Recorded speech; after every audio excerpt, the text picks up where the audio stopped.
Price the lord. ಕರ್ತನಲ್ಲಿ ನನ್ನ ಆತ್ಮೀಯ ಸ್ನೇಹಿತರೆ, ಇಂದು ನಾವೆಲ್ಲರೂ ಧ್ಯಾನಿಸುವಂಥ ದೇವರ ವಾಕ್ಯ ಸಂದೇಶ ಏಷಾಯ ಪ್ರವಾದನೆ ಗ್ರಂಥ 32ನೇ ಅಧ್ಯಾಯದಲ್ಲಿ 15ನೇ ವಾಕ್ಯವನ್ನು, ಬಳಿಕ ಉನ್ನತ ಲೋಕದಿಂದ ದಿವ್ಯಾತ್ಮಧಾರೆ ನಮ್ಮ ಮೇಲೆ ಸುರಿಸಲ್ಪಡುವುದು, ಆಗ ಅರಣ್ಯವು ತೋಟವಾಗುವುದು, ಈಗಿನ ತೋಟವು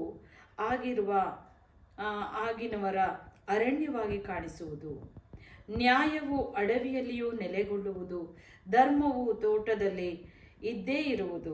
ಧರ್ಮದಿಂದ ಸಮಾಧಾನವು ಫಲಿಸುವುದು, ಶಾಂತಿ ನಿರ್ಭಯಗಳು ಧರ್ಮದ ನಿತ್ಯ ಪರಿಣಾಮವಾಗಿರುವವು.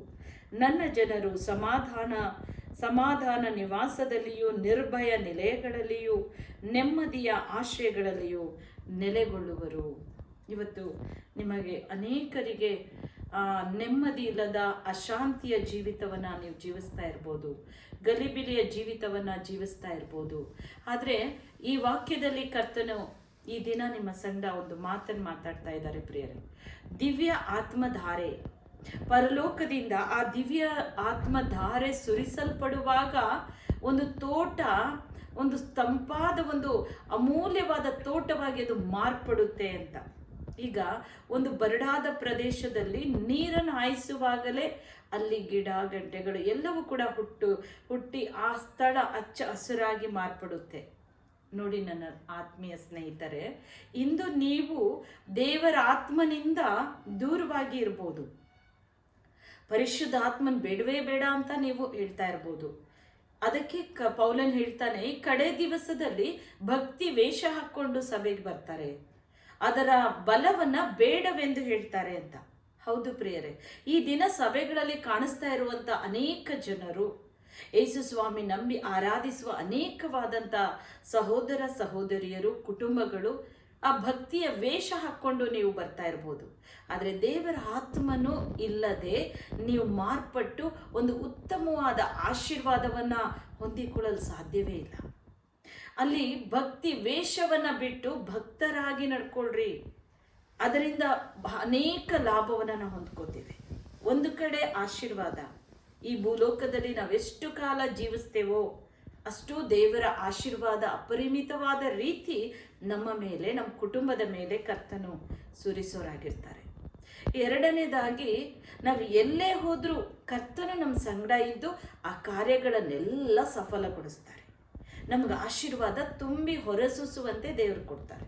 ನೋಡಿ, ದಾವಿದನ ಜೊತೆಯಲ್ಲಿ ದೇವರಿದ್ದಿದ್ದಕ್ಕೆ ದಾವಿದ ಎಲ್ಲೇ ಹೋದ್ರೂ ಜಯವನ್ನು ತರ್ತಾ ಇದ್ದ. ಯುದ್ಧದಲ್ಲಿ ಜಯ ಸಿಗ್ತಾ ಇತ್ತು. ಅವನು ಯಾವ ಕಾರ್ಯಕ್ಕೆ ಕೈ ಹಚ್ಚಿದ್ರು ಕರ್ತನ ಅವನ ಸಂಗಡ ಇದ್ದಿದ್ರಿಂದ ಅವನು ಆಶೀರ್ವಾದವನ್ನ, ಜಯವನ್ನ ಹೊಂದಿಕೊಳ್ತಾ ಇದ್ದ. ಹೌದು ನನ್ನ ಪ್ರಿಯರೇ, ಇಂದು ನಿಮ್ಮ ಸಂಗಡ ಪವಿತ್ರ ಆತ್ಮನಿರಬೇಕು.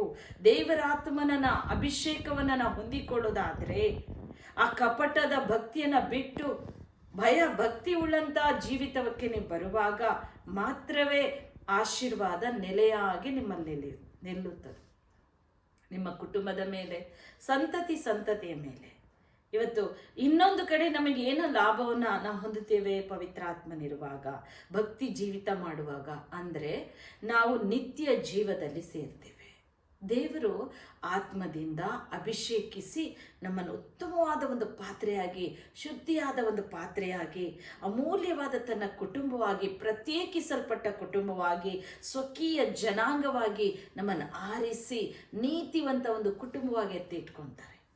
ಆಗ ನಮ್ಮ ಕುಟುಂಬ ಸಮೇತವಾಗಿ ಒಂದು ಆತ್ಮವು ನಶಿಸಿ ಹೋಗದಂತೆ ನಾವು ಪರಲೋಕ ಸೇರ್ತೇವೆ ಪ್ರಿಯರೇ.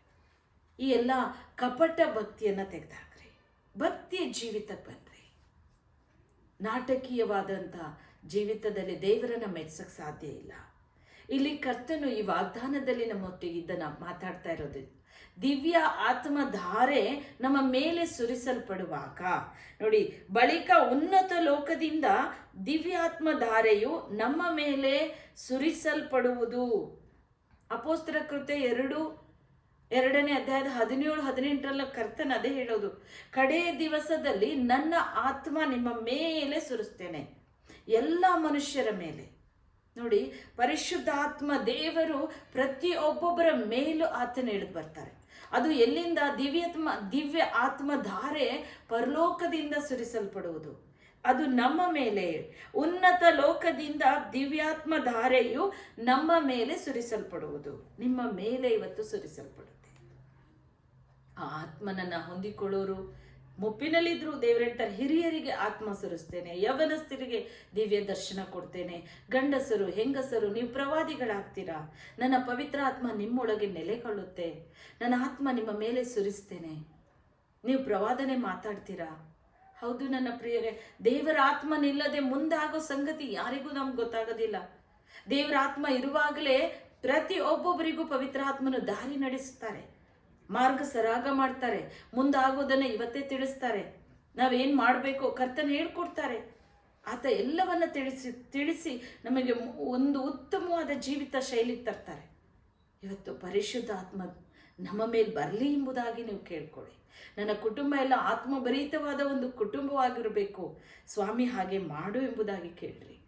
ಈ ಪವಿತ್ರ ಆತ್ಮ ನಮ್ಮ ಮೇಲೆ ಸುರಿಸಲ್ಪಡುವಾಗ ಅರಣ್ಯವು ತೋಟವಾಗುವುದು. ನೋಡ್ರಿ, ಅರಣ್ಯದಲ್ಲಿ ಏನಿರುತ್ತೆ, ಏನೆಲ್ಲ ಗಿಡಗಳಿರುತ್ತೆ, ದಟ್ಟವಾಗಿರುತ್ತೆ, ಎಲ್ಲೂ ಕೂಡ ಒಂದು ದಾರಿಗಳಿರೋದಿಲ್ಲ. ಮತ್ತೆ ಕಾಡಲ್ಲಿ ಅನೇಕ ಕ್ರೂರ ಪ್ರಾಣಿಗಳಿರ್ಬೋದು, ಇನ್ನೊಂದು ಏನೆಲ್ಲ ವಿಚಿತ್ರವಾಗಿರುವಂಥ ಮುಳ್ಳಿನ ಗಿಡಗಳು, ಅನೇಕ ಗಿಡಗಳನ್ನ, ಈ ಥರದ್ದೇ ಗಿಡ ಇದೆ ಅಂತೆಲ್ಲ. ಅರಣ್ಯ ಅಂದಮೇಲೆ ಭಯಂಕರವಾಗಿ ದಟ್ಟದ ಅಡವಿ ಅದು.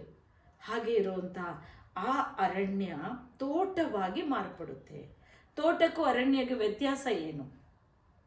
ನಾವು ನೋಡ್ತೇವೆ, ಅರಣ್ಯ ಆ ಥರ ಇದ್ದರೆ ಭಯಾನಕವಾಗುತ್ತೆ, ಅದೊಂದು ಭಯ ಹುಟ್ಟಿಸುವಂಥ ಸ್ಥಳ ಆಗಿರುತ್ತೆ, ಅಲ್ಲಿ ಒಬ್ಬೊಂಟಿಗರಾಗಿ ನಾವು ಸಂಚಾರ ಮಾಡೋಕ್ಕಾಗಲ್ಲ. ತೋಟವಾಗಿ ಮಾರ್ಪಟ್ಟಾಗ, ಅದು ತೋಟ ಅಂದಾಗ ನಾವು ನೋಡ್ತೇವೆ, ಒಂದೊಂದು ಗಿಡಕ್ಕೂ ಕೂಡ ಪಾತಿಯನ್ನು ಮಾಡಿ, ನೀರನ್ನು ಹಾಕಿ, ಒಂದು ಓಡಾಡೋಕ್ಕೆ ಜಾಗ, ರೋಡ್ಗಳನ್ನು ಮಾಡಿ, ಆ ತೋಟದಲ್ಲಿ ಓಡಾಡ್ತಾ ಇದ್ದಾಗ ಹಚ್ಚ ಹಸಿರಾಗಿ ಆ ಪಾತಿಯಲ್ಲಿ ನೀರನ್ನು ಹೀರ್ಕೊಂಡು ಆ ಗಿಡ ಸಮೃದ್ಧಿಯಾಗಿ ಮೇಲೆ ಹೋಗಿ ಹೂ ಬಿಟ್ಟು ಕಾಯಿ ಬಿಟ್ಟು ತುಂಬ ಸುಂದರವಾಗಿ ಕಾಣುತ್ತೆ. ಈ ತೋಟ ಆಗಿ ಮಾರ್ಪಡೋದು, ಅರಣ್ಯವಾಗಿರೋದು ತೋಟ ಆಗುತ್ತೆ ಯಾವಾಗ? ಉನ್ನತ ಲೋಕದಿಂದ ದಿವ್ಯಾತ್ಮ ಧಾರೆ ಸುರಿಸಲ್ಪಡುವಾಗ. ಹಾಗೆ ನೀವು ಕೂಡ ಅಸ್ತವ್ಯಸ್ತವಾದ ಜೀವಿತದಲ್ಲಿ ಇವತ್ತಿರ್ಬೋದು. ನಿಮಗೆ ದಾರಿನೇ ಗೊತ್ತಾಗ್ದಲೇ ಏನೇನೋ ಕೆಲಸ ನೀವು ಮಾಡ್ತಾ ಇರ್ಬೋದು. ಅನೇಕ ಪಾಪಗಳು ನಿಮ್ಮನ್ನು ಪ್ರೇರೇಪಿಸ್ತಾ ಪಾಪದಲ್ಲೇ ನೀವು ತುಂಬಿ ಹೋಗಿರ್ಬೋದು. ದುಷ್ಟ ಅಭ್ಯಾಸ ಬಿಡಕ್ಕಾಗದ ಅನೇಕ ದುಷ್ಟಭ್ಯಾಸಗಳು ನಿಮ್ಮನ್ನು ಅಂಟಿಕೊಂಡೇ ಜಿಡ್ಡಾಗಿ ನೀವು ಇರ್ಬೋದು. ಯಾರು ಏನೇ ಹೇಳಿದ್ರು, ಎಷ್ಟು ವಾಕ್ಯಗಳು ಕೂಡ ಕರ್ತನ ಸೇವಕರು, ಬೋಧಕರು ಅನೇಕರು ನಿಮ್ಮನ್ನು ಎಚ್ಚರಿಸ್ತಾ ಇದ್ರು, ನೀವು ಎಚ್ಚರಿಕೆ ಇಲ್ಲದೆ ಆತ್ಮದಲ್ಲಿ ಬಿದ್ದು ಕೂಡ ಹೋಗಿರ್ಬೋದು. ಏನೋ ಒಂದು ಭಯಾನಕ ಸ್ಥಿತಿ ನಿಮ್ಮದಾಗಿರ್ಬೋದು.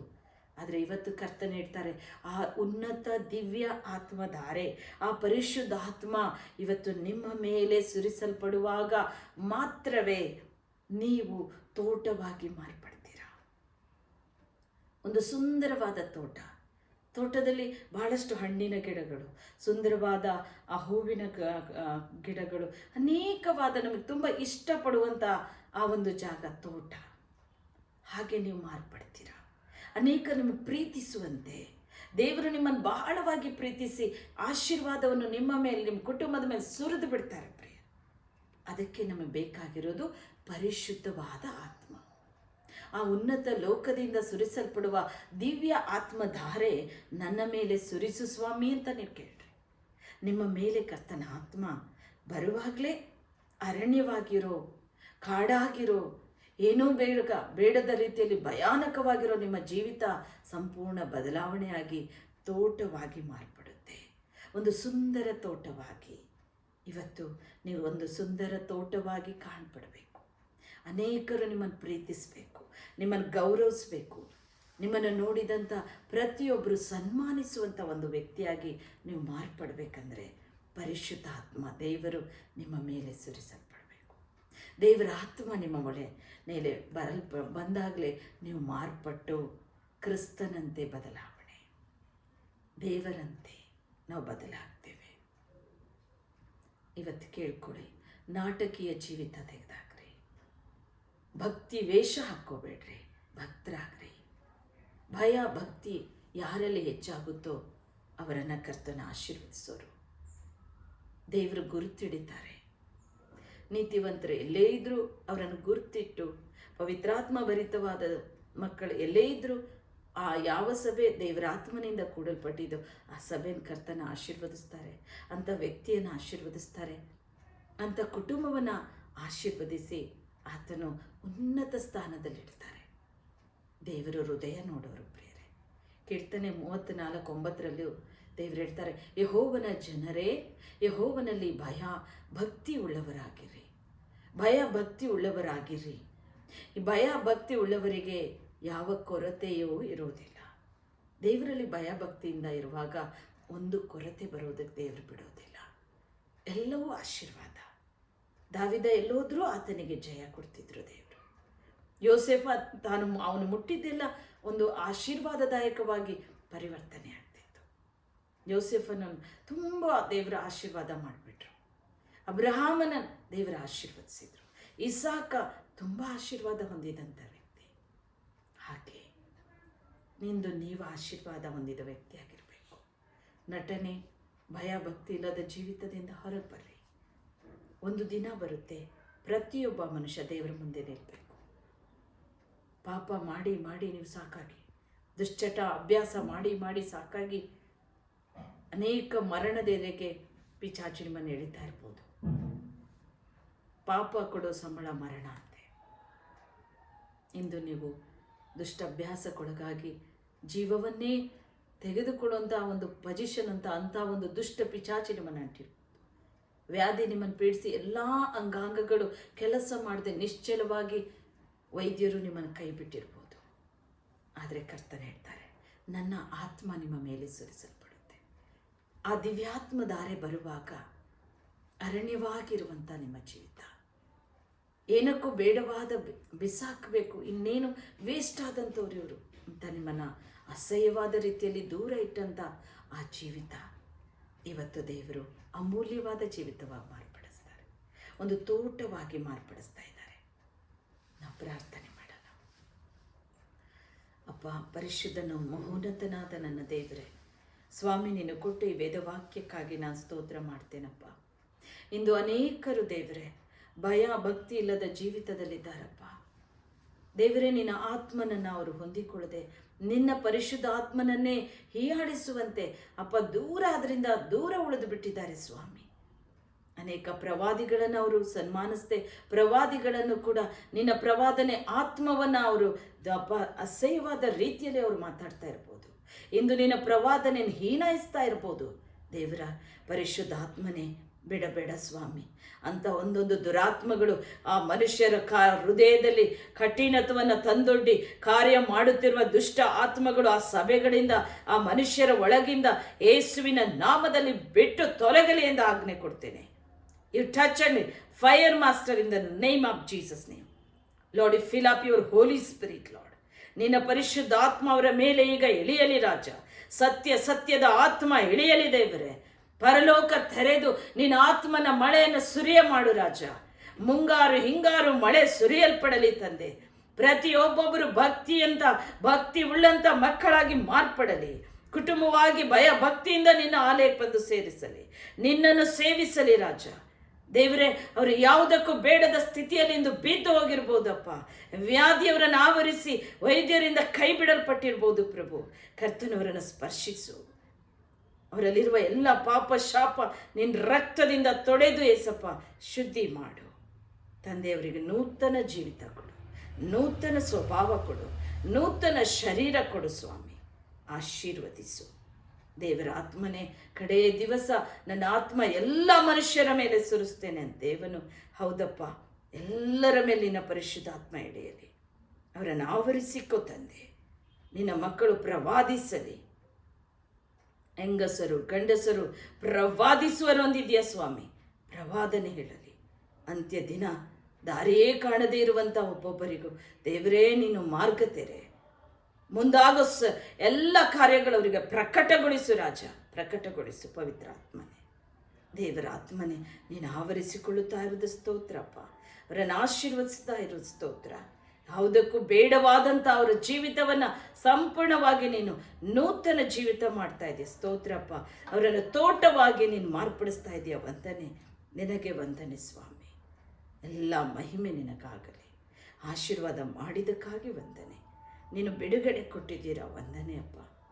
ಯೇಸುವಿನ ನಾಮದಲ್ಲಿ ನಾವು ಬೇಡಿಕೊಳ್ಳುತ್ತೇವೆ ತಂದೆ. ಆಮೇನ್.